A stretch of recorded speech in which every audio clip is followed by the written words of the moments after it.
open on your computer, accidentally give out your root password when you're asking for help on a config file, you're going to get your root password changed, and it's not going to get changed back until you take a picture with the showing it. And you might say to me, but Ian, oh, yes, this is how to avoid shoes on your head. It's okay to be a noob. Nobody cares if you're a noob. You don't know what you're doing. That's fine. Nobody gives a shit. Like, honestly, people who actually know stuff just want to see that you're willing to learn, that you're willing to put in effort, because that's the hardest part about, hacking anything. Hacking music, hacking art, anything. Everybody's new learning experience at one point in time. I mean, that's a fact you can't deny.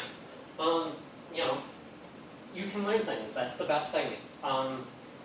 Also, like I said before, the best tool when you're new is Googling. Let me Google that for you.com. It's a great tool. If somebody's asking you questions. If you don't know what it is, look it up. It's very, useful. But Andy, what if I like shoes on my head? What if I just, have some sort of preference to taking pictures like that? Then you can be a script kiddie, and nobody will care about you. Script kiddies, they don't care about learning. They just want, your .sh file. Has anybody heard of Metasploit? 1, 2, 5, 10. All right. So Metasploit is a tool that allows you to. It revolutionized the industry by making exploitation accessible and modular. It made it easier too. But there's a feature in Metasploit called autophone, where you just say like Metasploit autophone, and then you give it an IP address of a computer. Then it searches through all the services, and it searches through the versions of said services, and it searches for known exploits of said services, based on operating system and service pack and whatnot, what have you. However, it's really easy to do. You just Metasploit autophone such and such, and boom, you got a shell, which is access to the computer. No effort or learning required. Yeah, that's a script kiddie. You don't care about learning. It's the antithesis of a noob. It is a bad thing. You don't care about the learning. You just want to own some noobs. Something like that. I don't know. Or, help me hack my girlfriend's email and all that stuff. Yeah. If you've seen any of those. Anyways. But yeah, so it's like we said, it's a very diverse field. It's not just hardware, it's not just software. So, I mean, there's something for everybody. You got pen testing, which is an awesome field if you like actually getting out and going to hack people and get paid for it. It's the coolest thing. There's different subfields within there. You can do web application pen testing. You can do network pen testing. Physical penetration testing, too, which is an awesome field in which you just get paid to go out to companies and be like, hey, I'm from maintenance, and then I need to check your servers right quick. And then you go into the server room, and you take pictures of you right next to your server, giving like a thumbs up or something. Yeah. And then the company gets really mad at whoever let you in. It's the best job ever. There's reverse engineering, where you have binaries. You throw it into software. You throw it into. You figure out how it works, because you'll have obfuscated malware from, say, Russia. Russia's a huge place for malware, and you have to figure out what they're doing, why they're doing, where it came from. And if you can do this, it leads to more research in, as to where it came from, who did it, and it's valuable for people to mitigate said exploit. Wireless hacking, I think we had a presentation a few weeks or months ago about wireless hacking. Yeah, just be like, I don't know we this. have one next week. What? Next week we'll be doing Wi-Fi. Gotcha. So yeah, look forward to it. I don't want to spoil anything. You got hardware hacking, like you said. Programming's a form of hacking. We're both programmers, and there's some really cool things that you can do. Just like, holy crap, I never knew you could do that, or that's an awesome way to do it. I consider that hacking, to be honest. Like I said, malware, which is a form of programming, and also penetration, or pen testing. And then you get, like I said, physical, lock picking, which, is a pretty cool thing. Both me and Mike are involved in lock sport, lock picking, whatever you want to call it. Oh, yeah, so white hatting. A lot of people, there's a perspective that, you're a white hat, you're a sysadmin, nobody gives a crap about you, you're some lame sellout to the man. No, it's actually cool sometimes. I'm not white hat, obviously, but I have a white hat position. So, you know, it's not boring because you still get to learn stuff. And you get paid. Yeah, that's the best part. Gotta eat somehow. You totally failed at that censorship. Nice But yeah, it's not just all, oh yeah, I'm going to hack this box. It's all because there's a perspective that, you know, pwning boxes is hard and, you know, it's elite, whatever you want to call it. But protecting enterprise-grade networks is also really, really, really hard and awesome. And actually leads to some pretty cool things like Oakland University's network, just, you know, as an example. So, you know, other tips about being a hacker, you know, it's a community. It's not just basement-dwelling 15-year-olds, you know? Yeah, if you're really, like, if you want to get into it, we're going to talk about some of the different local things you can do that are really great to get into. But yeah, work hard, party hard. Hackers have an ethic. So, how to explain this? Hackers drink a lot. I'm just going to say that flat out. It's just a stereotype, and like we said, you know, things we say are generalities, but this one is true. So, as an example, DerbyCon. No, that's the next slide. DerbyCon is a con, like a hacker convention, where hackers meet up, you know, do hacker things, you know. But it's also around, isn't it the same time as our Kentucky Derby, or around the same time? Oh, I don't even know. Oh, well, I don't know when the Kentucky Derby is, but DerbyCon is like Does anyone know when the Kentucky Derby is? first weekend in May? Alright, well, they're not close at all. I can't remember. But anyways, so I believe it was during the last DerbyCon that the amount of alcohol consumed at the Kentucky Derby was less than the amount of alcohol consumed at DerbyCon, which is an astounding feat considering that you have like maybe 3,000 people as opposed to, what, 20,000? I have no idea. Hackers drink a lot. Trivia question, how many people attend the Kentucky Derby? 0. I don't mean, whatever. But yeah, you know, it's not just to brag about the drinking, but like hackers like to be social. Some of them, you know, not everybody. Like I said, generalities, but we like to be social and have fun. And yeah, speaking of DerbyCon, take a picture. I just need you to like stand still while we take this picture right quick, and try to get as many people in there as possible. It's completely unrelated to you. We're just taking advantage of the fact that you're all here. Hi. Andy, hi. Hi. Oh, whatever. How are you watching it if you're, whatever? There's a scavenger hunt for DerbyCon, and you have to get a picture of like as many people as possible watching one of these movies. And this is a screenshot of the movie, so we thought we'd just, you know, circumvent them. Hacking social. So yeah, like we said, there's a lot of sociality with it. You can get on IRC. I mean, that's basically the chat. It's the aim for hackers. Yeah, it's kind of weird. Has anyone used IRC? How many of you have used instant messaging?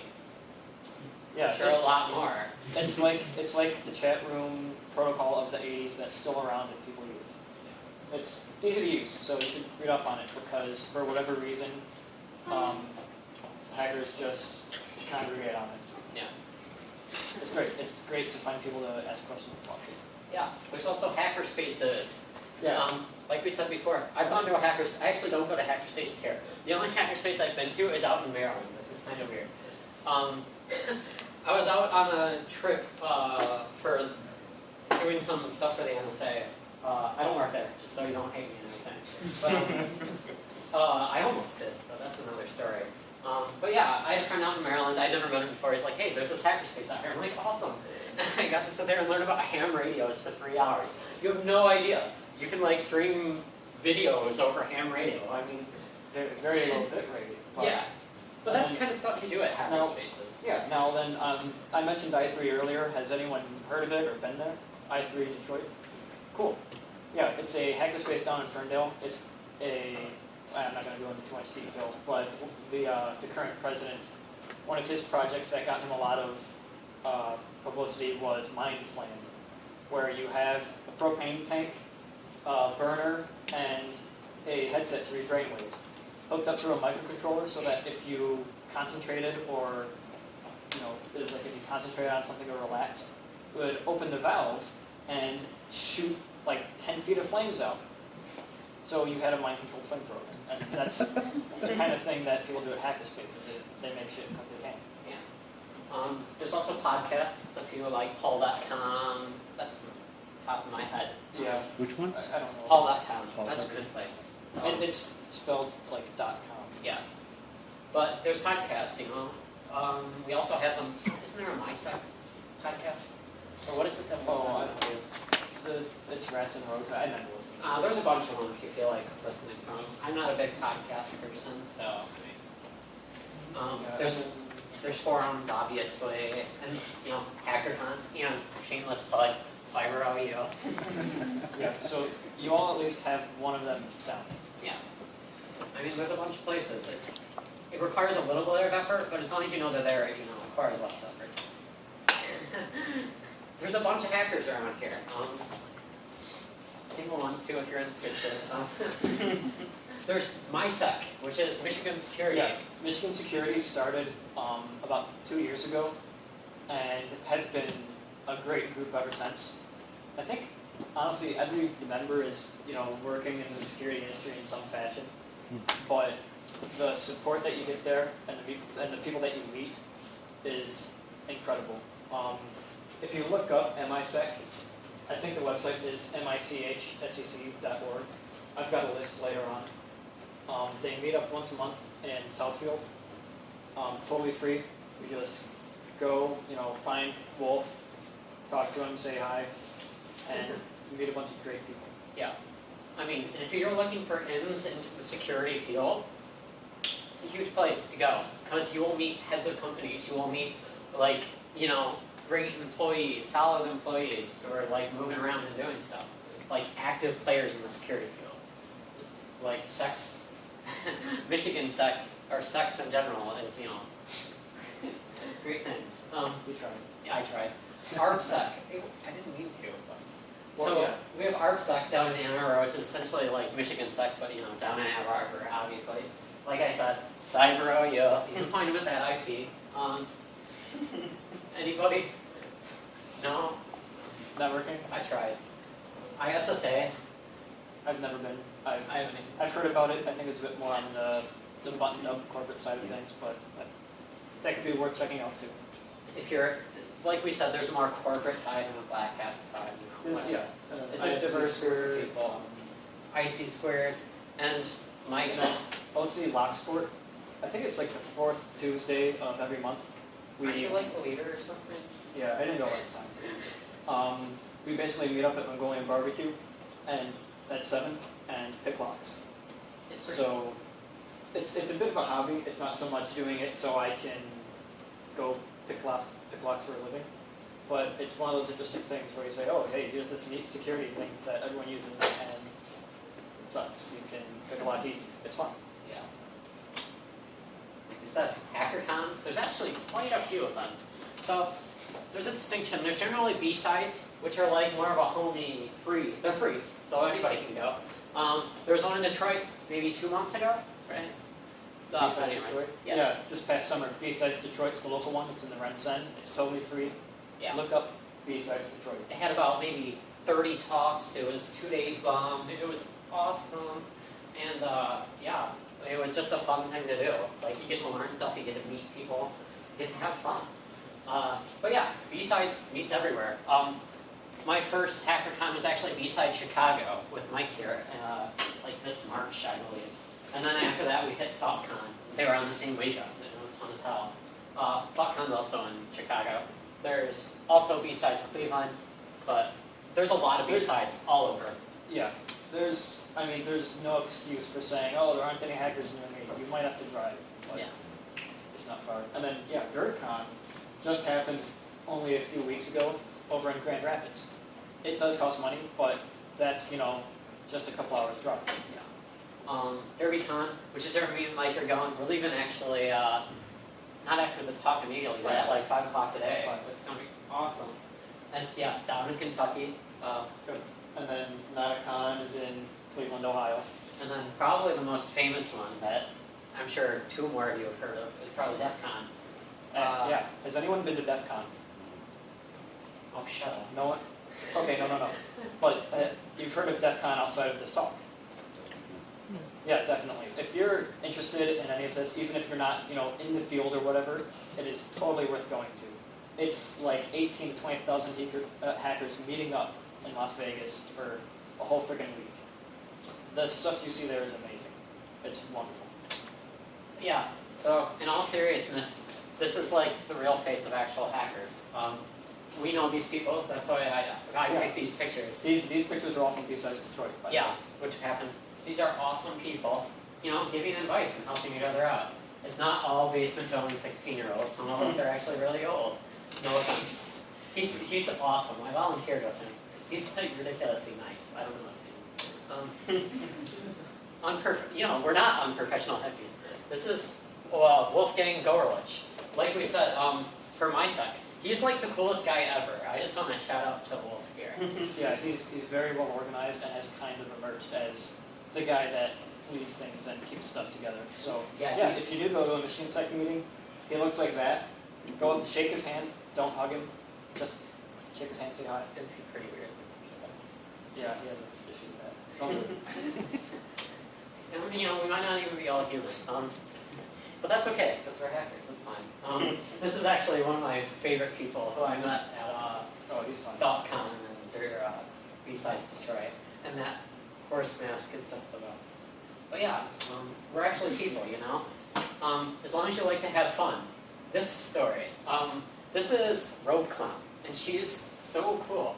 She essentially organized this event during B-Sides Detroit, where after all the seriousness is over and the silly games emerge, we have what?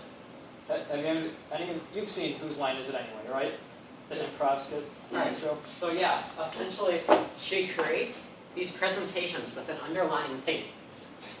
But to you, who are to give said presentation, you've never seen the slides before, and it's complete nonsense.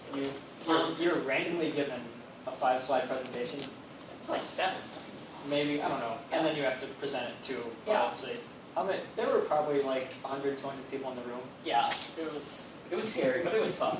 I only had like this much vodka before, But yeah, we like to have fun. And, the most important part is that you have a thirst for knowledge, like that guy.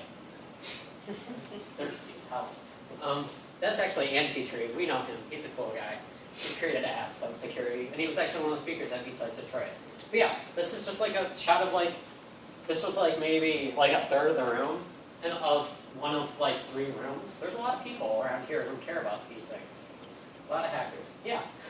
If you're willing to get back to the computer or community like me now, no one? Oh, that cut off wrong. Then I'd probably say you're going to be a fine hacker, like these guys here. This was awesome. This was, all the people that they've got day jobs, they've got families. You can bring your kids on Saturday and have them there, and they have these little events and activities they do where they actually, I don't know what they had this year. At DEF CON they had they had kids finding vulnerabilities in apps on Android and iOS. I think they might have box. I don't know. But so, yeah, it's open to everyone. If these guys can do it, you guys can do it. That's like the main point I'm trying to make with the slide. Yeah, anyways. Welcome to the wonderful world of hacking, Bob Ross. It was hard on this slide. It's like 5 in the morning, and I'm like, God, I gotta break up my thesaurus. But yeah. So, okay, I just have a bunch of resources here. The CyberOU, I think, is going to put the presentation up later. Yep, we'll post it on our website. So, I'm just going to mention what these are, but this is just a big list of things that you might find interesting. We've got, blogs, Hackaday, which does a bunch of hardware hacking, text files, which is kind of more historical. You can pick up these 2600 magazines at Barnes & Noble. And actually, I went ahead and picked up 3 to pass out to the audience. I'm not sure how I'm going to figure out who gets them yet. But Awesome. I ain't belting them out there. So someone's going to get some 2600. Whether you like it or not. That Frank is really technical. It's kind of died off, but that's a very high quality resource. Electronic Frontier Foundation does a lot of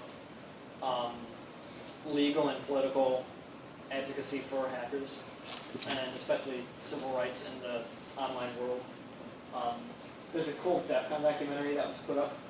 Let's see, we've got Hacker Public Radio, which is kind of podcasts that people can do. If you want to start looking into actually exploiting things and hacking things, there's safe, legal ways to do it. VulnHub has a massive list of basically apps you can download that are meant for you to reverse engineer or crack or exploit different virtual machines that you set up that are made for you to exploit and break into. Exploit exercises is what I've been looking at for memory corruption stuff. OWASP does a lot of web stuff. It's not all memory corruption. There's web services you can hack. There's all sorts of programs that you can reverse engineer and crack.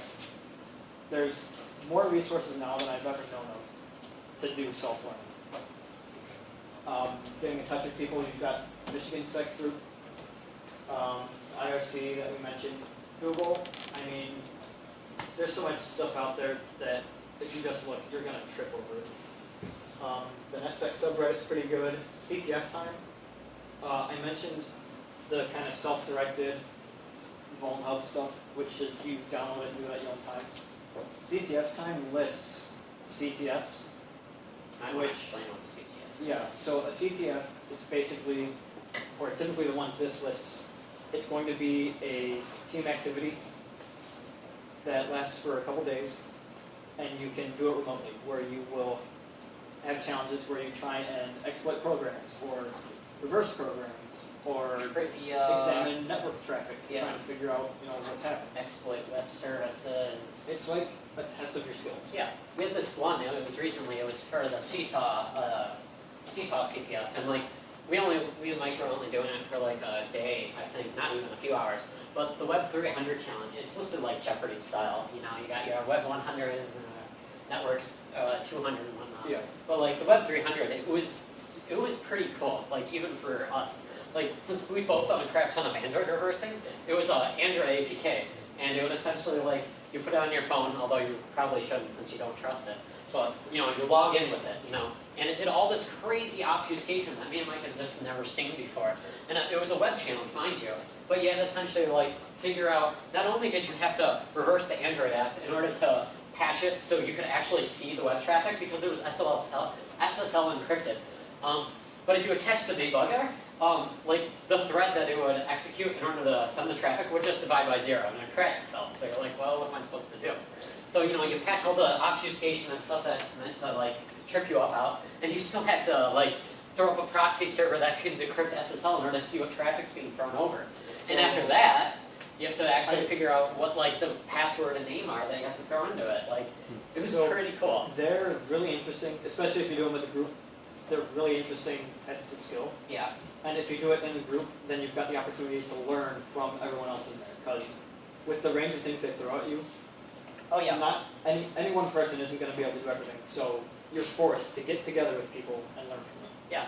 There was this other guy there, Jeremy, who, he knew, in order to decrypt SSL, I should throw up Burp Suite, throw up a proxy server. And Mark was like, well, what are you talking about? We know the Android side of it, but, we have less experience with the network side of it. But yeah. Oh, crap. Oh, I don't know why I put that. That's supposed to be Hack the Planet. I got a little carried away. So yeah. Go out, hack the planet. And that's it. Any questions? Yeah. Harsh comments. critiques. Anything. The harsher the better. You said you're going to put these slides up somewhere. Oh yeah, definitely. It'll be on the CyberOU website. Awesome. Questions, concerns, private concerns, talk to us. We care. Any sort of feedback at all? Or Alright. if you just want to talk about anything. Because how long do we have this room until? Yeah, but for And another first of all, guys, Wow. was that great? Yeah. I've never seen anything like this before, but is it? How many think it sucked? Yeah, please be honest. No, it was. Okay. I never saw anything like this before. This is the first time I've ever. I know. It sounds like it's a hobby club, like a railroad Yeah, it's pretty club. cool. It's a hobby club. Yeah. It's not. We I mean, try. how many malicious evildoers are there in your crowd that you come across? I mean, There's not a lot because in general people are good people. They're not out to screw other people over. I mean, some people are, but such as like, Yeah, it's same thing if you're gonna teach people how to, make a campfire. yeah, you take any group of people, you're gonna have your good apples, your bad apples. Like, I don't understand why society thinks, take a group of hackers and they're all bad apples. Like, it just seems like a double standard to me. But Is there anything that anyone thinks maybe we missed or should have talked about, or yeah, anything you maybe were hoping to learn about that we didn't cover? was it too technical? Was it too boring? Was it not technical enough for you? Talk to us, because we're here for another. We're trying to make half hour. this better too, so. We might be able to get this talk at a con. No, Well, but, I think you might have a different response at a con. What? Because for Oh, me, yeah. like, We definitely change it for an actual con. Oh, What- how many people got that Hacker Manifesto handout? Because some of you came in late. If there's anyone that wants to look at that handout, I posted it on our Twitter at CyberOU. oh, you found it? Yeah, you wrote it. Yeah, yeah, it's pretty widespread. Yeah, you guys take it, give it out to someone else. Hide it somewhere for someone else to find. It's not like I mentioned before. It's not a this is what hacking is. This is what hacking isn't. This guy wrote it in '86 after he got arrested. So I mean, it's from that perspective, but it captures the mindset fairly well. But yeah, it's that. Nobody cares. So what do you guys want to talk about? Or are we done here? I think we're done. We can just take questions or anything. Yeah, All right. free for all. Let's have a What conversation. are some what are like the path certifications would you recommend? Certifications. That's a good question. Personally, like I said, I have a CCNA. It only took like 3 months of studying.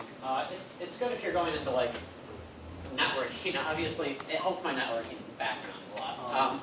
I would say, You mentioned you have the Security Plus already. Yeah, I What are the ones that are? Let's see. OS. There's the OSCP or offensive security. Look them up. They're the people who will create the Backtrack and Kali Linux distributions. They have a set of certifications like the Offensive Security Certified Pen Tester. They have the Offensive Security Wireless Pen Tester, stuff like that. They are great if you want to get into pen testing or security in general. Like, it's really hard and in-depth, but it's totally worth it. I think the cost is like $1,500 in order to take the class in the labs. is that Security Plus cert Microsoft or it's CompTIA. CompTIA? I think there might be a Microsoft security certificate maybe. I don't know. They used to have one with it. I think it expired. Let me tell you this. Like, I asked, God, Mudge.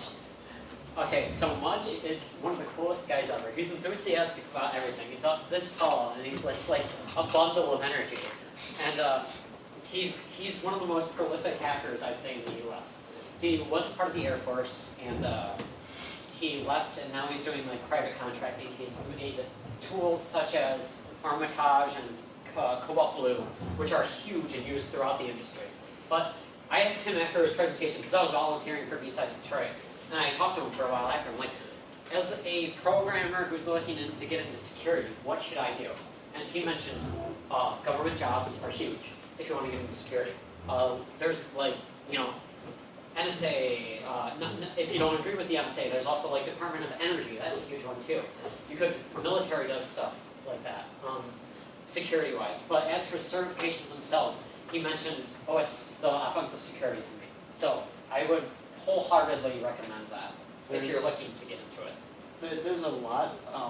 I know of a few. One of them that gets some flack for not being very technical is the CISSP. I think it is. There's CSSP, it's more business-based though, You I have would say. like 2 years of experience. Oh, okay. I believe, what is it? I don't know. You take the test and you get like a secondary, Yeah. and then you have to have certain experience and then you get the full. I would not recommend that. That is, like, what do you want to get into? I was in security though, I'm not sure. Yeah, like- yeah, it's a broad field, but Well, okay. probably like maybe like thinking like either Corporate. like security analyst or security.